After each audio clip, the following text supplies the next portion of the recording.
ছেলে যখন 2 বছর 2 মাস বয়স তখন ওর বাবা প্যারালাইসিস হয়ে গেছিল। 24 বছর 25 বছর বেঁচে ছিল। এর মধ্যে মাঝখানে কিছুদিন চাকরি করতে স্কুল টিচার ছিলেন। তারপরে আপনার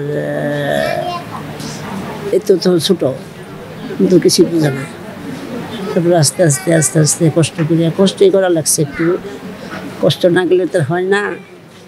সেই যেমন এই বাচ্চা বড় মেয়ে, এক মেয়ে আমার 2 মেয়ে ঢাকা ভার্সিটিতে পড়ছে, ছেলে জাহাঙ্গীরনগরে।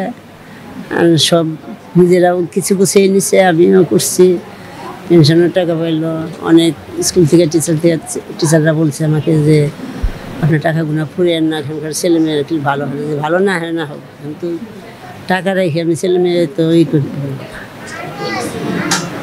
তাদের কপালে দুঃখ বাড়াবো না, আমার কপালে দুঃখ হোক, কিন্তু তাদের কপালে দুঃখ বাড়াবো না। এই তো আমার আশা ছিল। যা আমি নিজে মানুষ হতে পারছিলাম না। সেই 70 বছর বয়স আমার। 75 বছর আগে আমি স্কুলে যেতে পারি না, সুখী ছেলে সঙ্গ সাথী ছিল না, আমরা লেখাপড়া করতে পারি না।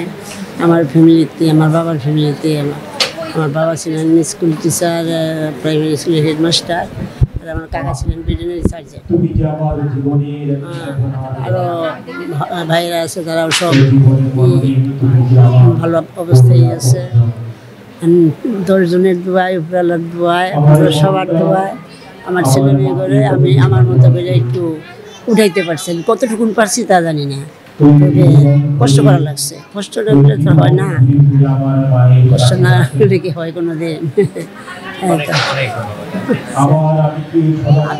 আমাকে আশীর্বাদ করো যে আমি জানি হাত পাও থাকতে সবার রাইখে যেতে পারি।